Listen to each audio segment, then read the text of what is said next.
Authorities say rapper Fetty Wap not only makes his money by entertaining, but by selling drugs too, and lots of it.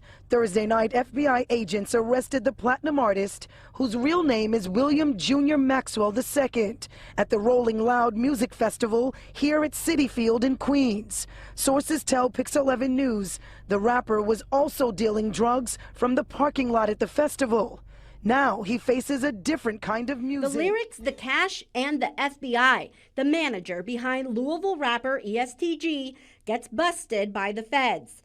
The news of Eric Mosley's arrest. Details about what happened in the moments before rapper Juice WRLD's death.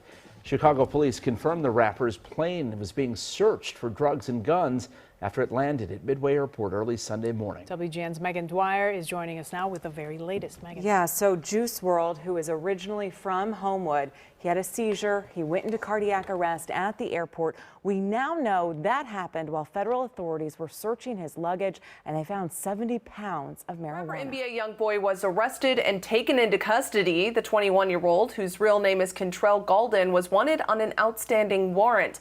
Officers tried to pull him over around 11 a.m. Monday. They say he refused to stop and eventually took off on foot. He was arrested around 1 in the afternoon. Mobile rapper Honeycomb Brazy, whose grandparents' high-profile murder remains unsolved, back in Mobile, locked up in Metro tonight. Let's go live now to Morella Porter, standing by outside Metro Jail. Morella, the Mobile County DA's office telling you this rapper was arrested in Dothan this morning. Yeah, Lenise, and I'm told this all stems from a shootout that the rapper was involved in just a day or two before his grandparents' funeral back in late February. Now, the 26-year-old's real name is Nashawn Jones. He was taken back to Mobile this afternoon, booked into Metro on an outstanding warrant for violating his probation, facing gun and drug charges. Meek Mill is free on bail while he appeals decade-old gun and drug convictions. We've got live team coverage of Mill's release and reaction from the judges. Rap stars raking in millions, but the feds say all the money they really made came from filing dozens and dozens of fraudulent tax returns. The female rap duo called themselves Deuces Wild, and they're accused of netting $5 million from fake tax returns. They say the money went to buy a fleet of luxury cars. A major raid on a Southwest Atlanta home, and we now know that house belongs to an Atlanta rapper named Rallo.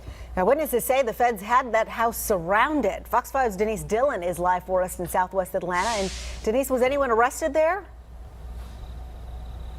Well, I talked to Rallo's sister tonight, who told me several people were taken into custody.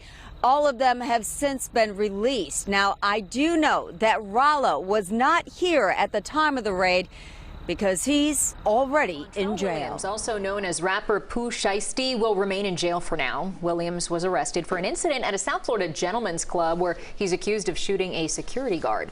That man is now recanting his story and telling investigators he doesn't remember being shot by Williams. But the judge denied bond as police look into why the victim is not cooperating. Also, the U.S. attorney has placed a federal retainer on another pending criminal case. Omi and a Hellcat on YouTube, posting and boasting of life in the fast lane. It's come to a screeching halt. Omi and a Hellcat? Yeah. They basically seized millions of dollars out of all my accounts. They took all the cash that I had laying around. They took all my jewelry. Federal prosecutors say they seized $41 million in assets, 52 properties, and 57 vehicles, including showstoppers like Rolls-Royce, Bentley, and at least 4 Lamborghinis. And while it was live streamed, the FBI arrested Bill Omar Carrasquillo for piracy. New tonight, a Chicago rapper who was indicted back in September for conspiracy to commit wire fraud and aggravated identity theft is facing new charges. This according to the U.S. Attorney's Office. Now, Herbert Wright III, also known as G Herbo, was charged on Tuesday in Springfield federal court with one count of making a false statement to federal authorities.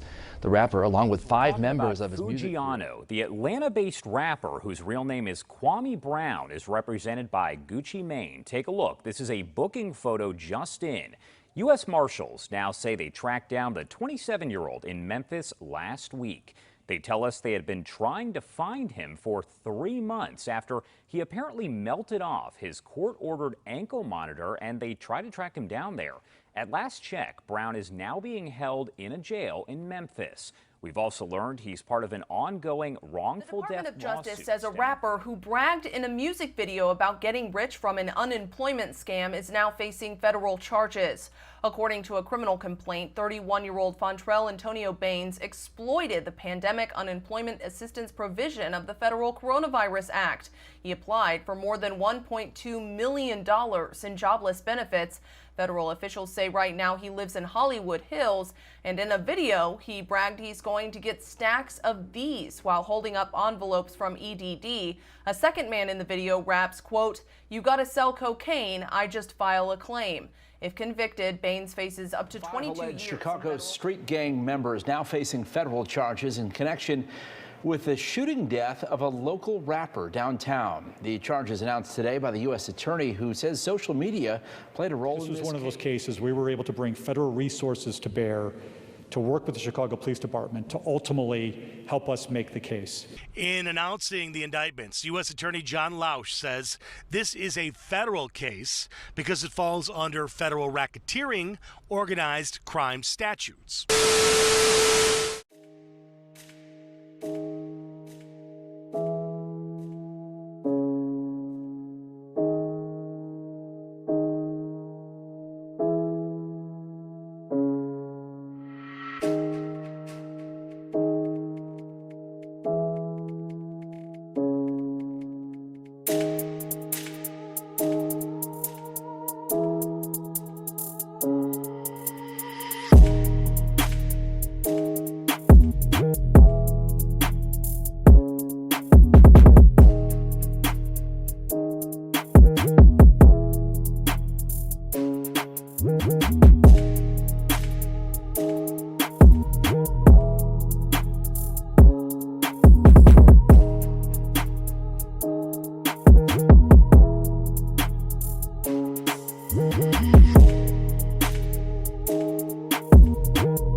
look over the city of Birmingham tonight, where a new task force has been announced. The goal, to make neighborhoods safer.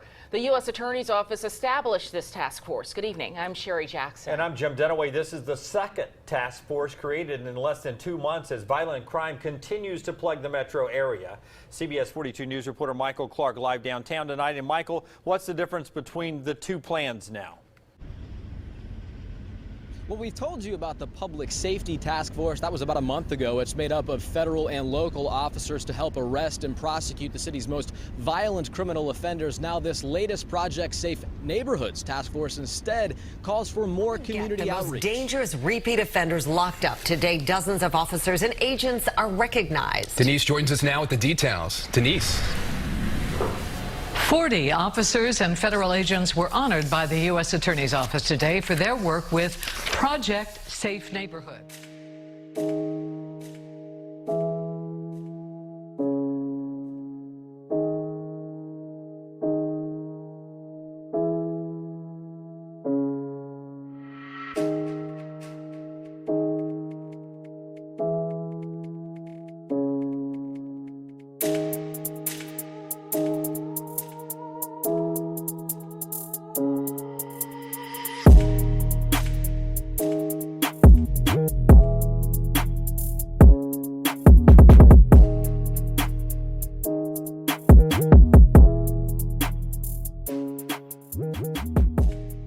Project Safe Neighborhood, or PSN, brings together the DEA, FBI, ATF, local and state police to identify the most dangerous violent criminals and target them for federal prosecution. Things could be really bad for you if you end up getting prosecuted federally. These billboards are going up around Baltimore and the state, reminding criminals a federal conviction means no parole ever and no suspended sentence. Our strategy is to identify and target the most dangerous offenders for federal prosecution out of this office, bringing to bear the full range of investigative resources to make Marylanders safer.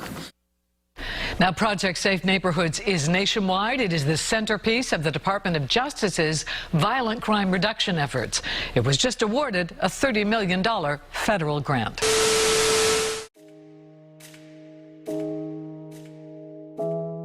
New tonight, a look at an aspect of policing most departments would rather not discuss. It's no secret police use social media in a variety of ways, but CBS 4's Jim DeFede shows us this new crime-fighting tool is far more sophisticated. Has become a new tool for law enforcement as people like to brag about some of the crimes that they're doing. In 2015, the International Association of Chiefs of Police found that 96% of law enforcement agencies surveyed use social media in some capacity. You'd be surprised on how easy sometimes it is, because these bad guys go to those venues to show off, what they've done, what they did. They want to tell their friends.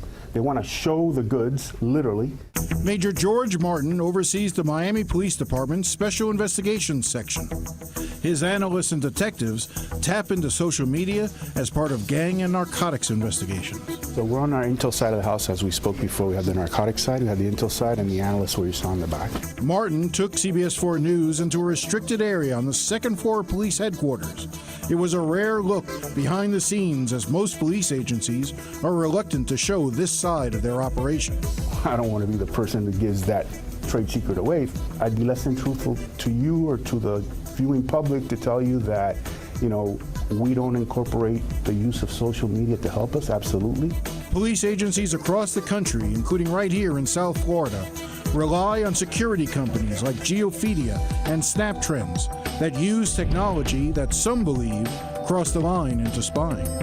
The technology is so advanced, it allows police to focus their lens on an entire city or drill down to a neighborhood or even a city block to examine Twitter, Instagram, and Facebook posts in that area. Do you ever worry about a big brother aspect to all this? Me, myself? Yeah. No, I personally would want all the investigative advantages that I can get. I mean, no, I'm not that. The bad guys I'm looking after might want to, be wary of it, but certainly for me, bring on the technology. What many people don't think about is that the posts on social media are viewed not only by followers, but investigators. We do see that stuff come to light and then it relates to, we'll say, a shooting. Why the shooting happened, because this fight happened a week ago. Social media is used by police in a variety of incidents, spanning from shootings to trafficking. And just sharing or posting the wrong picture or statement could result in punishment as light as a citation or as heavy as criminal charges.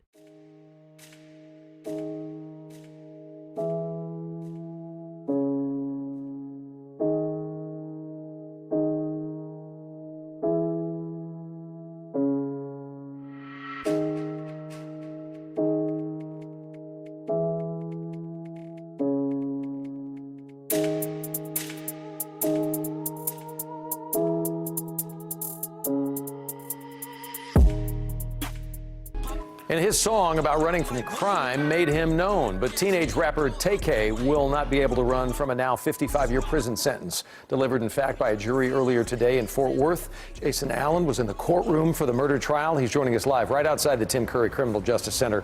Our top story at 5. Jason? Doug, the jury deliberated for a little longer than 3 hours today here before deciding on that 55-year sentence. That song that raised the profile of Tamor Tay-K McIntyre in the end also likely played a role in that prison sentence.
Should your art send you to prison?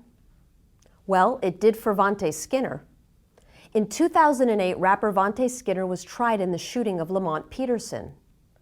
During the trial and over repeated objections from the defense, the prosecutor read the jury 13 pages of Mr. Skinner's violent rap lyrics, even though all were composed years before the shooting and none of them mentioned Peterson or details about the crime.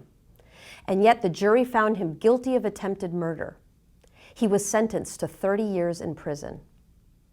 But on appeal, the New Jersey Supreme Court ruled that the lyrics should never have been admitted as evidence in the first place, noting one would not presume that Bob Marley, who wrote the well-known song I Shot the Sheriff, actually shot a sheriff, or that Edgar Allan Poe buried a man beneath his floorboards, as depicted in his short story, The Telltale Heart, simply because of their respective artistic endeavors on those subjects. The court reasons that defendants' lyrics should receive no different treatment. Mr. Skinner received a new trial. Skinner's case is far from unique. Rap lyrics are increasingly turning up as evidence in courtrooms across the country. In fact, our research has uncovered hundreds of these cases, cases where defendants are rarely as fortunate as Skinner was. Rather than treat rap as a form of artistic expression, prosecutors argue that the lyrics are either autobiographical confessions of a crime or evidence of a defendant's criminal motive. Our research, as well as our experience as expert witnesses in such trials, suggests that rap lyrics are of questionable evidentiary value and that their use in court can result in unfair prejudice. No other form of fictional expression is treated this way in the courts. Using rap lyrics as evidence in criminal cases raises critical questions about artistic freedom, our freedom of speech, and the right of all citizens in this country to receive a fair trial. East Coast is rap music on trial. Hip-hop artists are going to prison for major crimes, and prosecutors say the evidence is right there in their music. Mike Sachs reports on the lyrics and the law.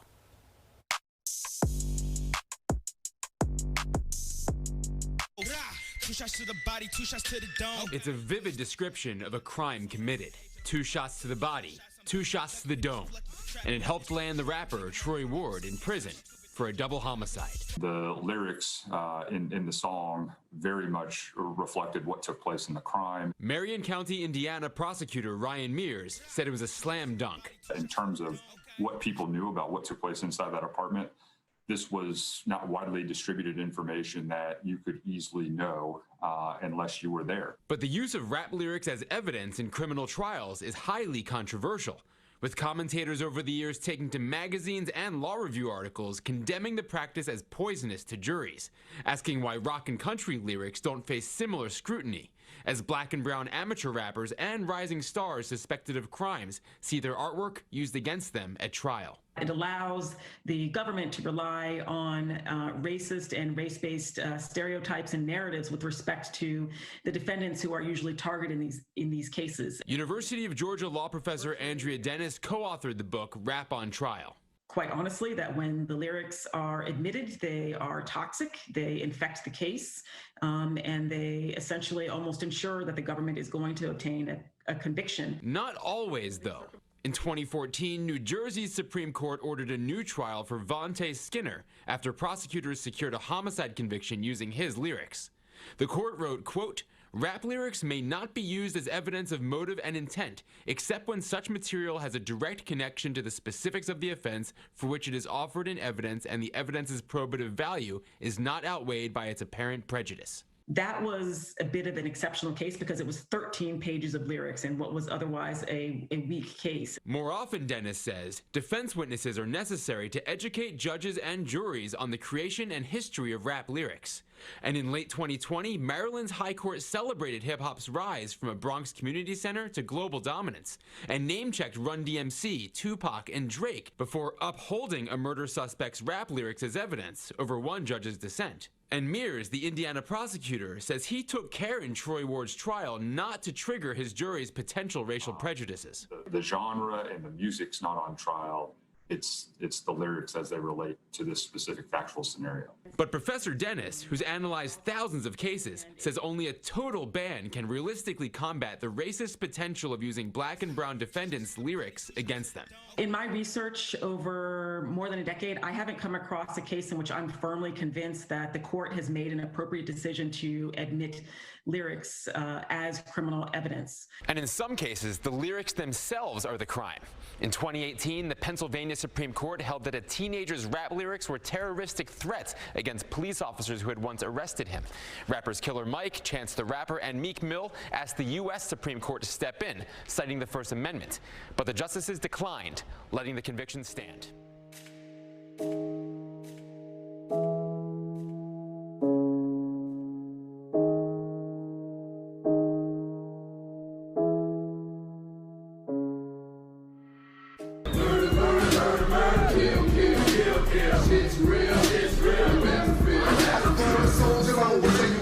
I was real. I'm camouflaged and never died. Spinning ways since I was little. Murder, murder, murder, murder, kill, kill, it's real. You crossed me wrong, I think I forgot you. Just waiting on you to chill. You started beef with the assassin. You see me, they gotta be blasting. Ain't no love for the other side. Cause I get up in the gas and operation uptown. Get to niggas shell shot. Camouflage down, surgery by. Straight off the block. What? Make some motherfuckers.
first degree. Prosecutors have hung their hopes of a conviction against a Baton Rouge rapper. Are his lyrics?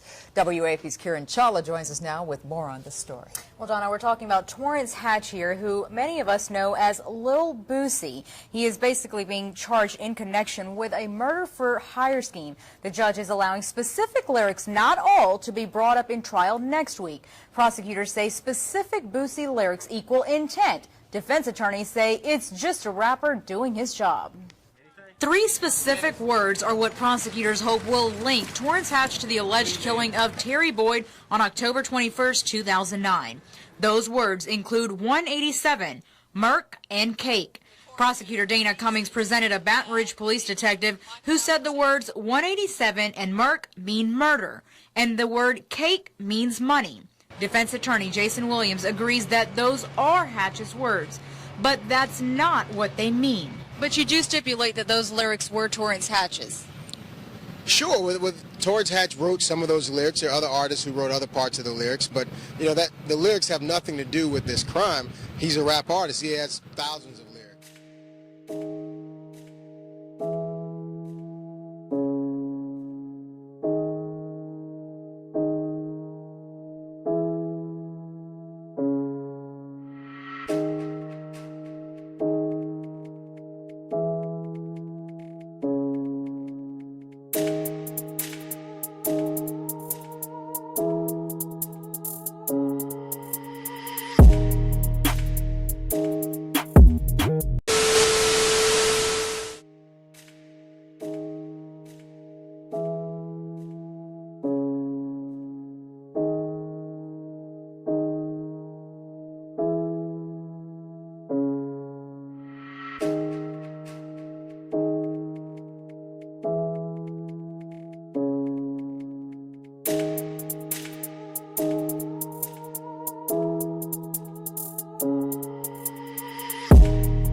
That's really ESCG right there. You getting back. Shit, niggas just gonna get out the car. Wally done pulled up on CMP Rolls Royce, man. Shit, looking crazy. They got AKs out in the morning. That's really ESCG right there. You getting back.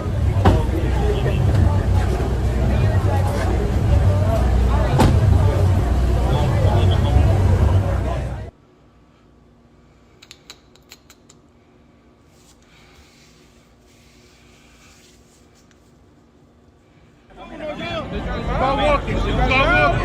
Start walking. Everybody start walking. Start walking. Everybody start walking. Start walking. Start walking. That's it. You ain't got no fucking time.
Also on 7 this morning, rapper Kodak Black arrested on night 2 of the Rolling Loud Music Festival. The arrest coming one night after a false alarm caused chaos at the concert, sending music lovers running in fear. The Rolling Loud Festival getting off to a rough start. And now we're learning why another popular rapper missed his set. 7's Franklin White reports from Hard Rock Stadium in Miami Gardens. Miami Gardens is lit and alive as thousands pack Hard Rock Stadium for the world's largest hip-hop festival. Every single rapper you could ever think of is on the face of the planet in this spot in Miami. But 7 News has learned that Kodak Black missed Saturday's show as he was arrested on state and federal firearm charges and seen here in cuffs at the federal detention center. Police ass shit, Rolling loud on that police ass shit.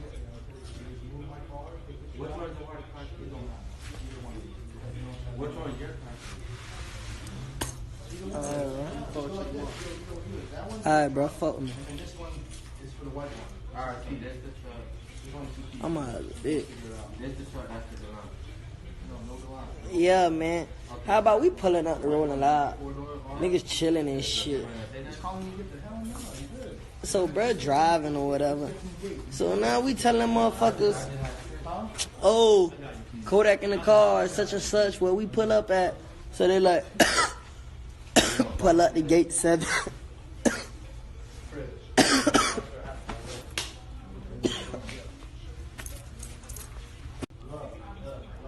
So now, motherfucker talking about go to gate 7. We go to gate 7. Bruh, police behind a nigga, police on the side of the nigga, police on the front of a nigga. I'm like, what the fuck? Bruh, so I'm like, what the fuck? So now, they go to banging on the window. They trying to bust the window with the gun.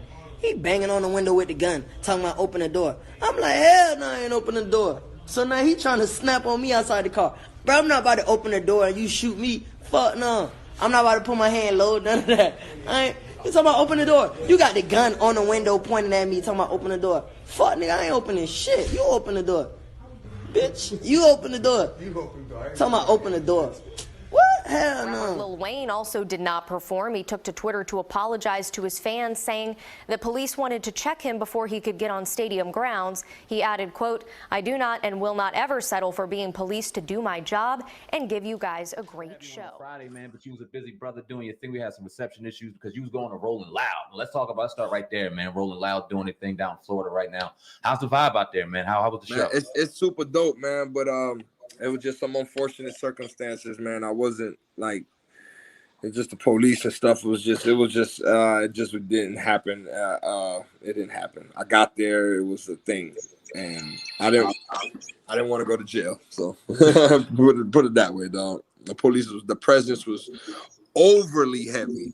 They were searching cars and doing the most. And at last minute, I'm like, oh my God, you know what? It ain't worth it. It ain't worth it. Let's hit the U-turn, man. Why does it seem like the Alphabet Boys is always out there doing Rolling Loud, no matter where it is? It seems like that's how it's the fans shit, nigga. Come on, man. You know, we all know that's the fans, bro. That's why they do it. And why you think it's so big? Is that a Live Nation thing? I don't know. Is that live? That's not Live Nation, right? All right, you're right. You ever ask yourself who's the biggest concert? The biggest concert people are Live Nation in the world. Yeah. That's not Live Nation. I don't trust it. And then for some reason, Like if you got warrants, bro, you jammed. I was on tour on the run. Yeah. Tour. They caught me on Meek Mill's date, on one of Meek Mill's date. I was on his tour, I think. Yeah, I was on his tour, and they caught me on. They was gonna get me. I heard word was that after Philly, they was gonna come get me, and I think it was like San Francisco or something like that. They was gonna come get me, so I ain't go. That's when I fell off of his tour. But I was touring.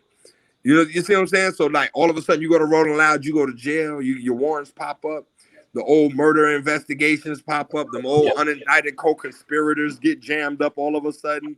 What? Man, go ahead with your fat ass, man.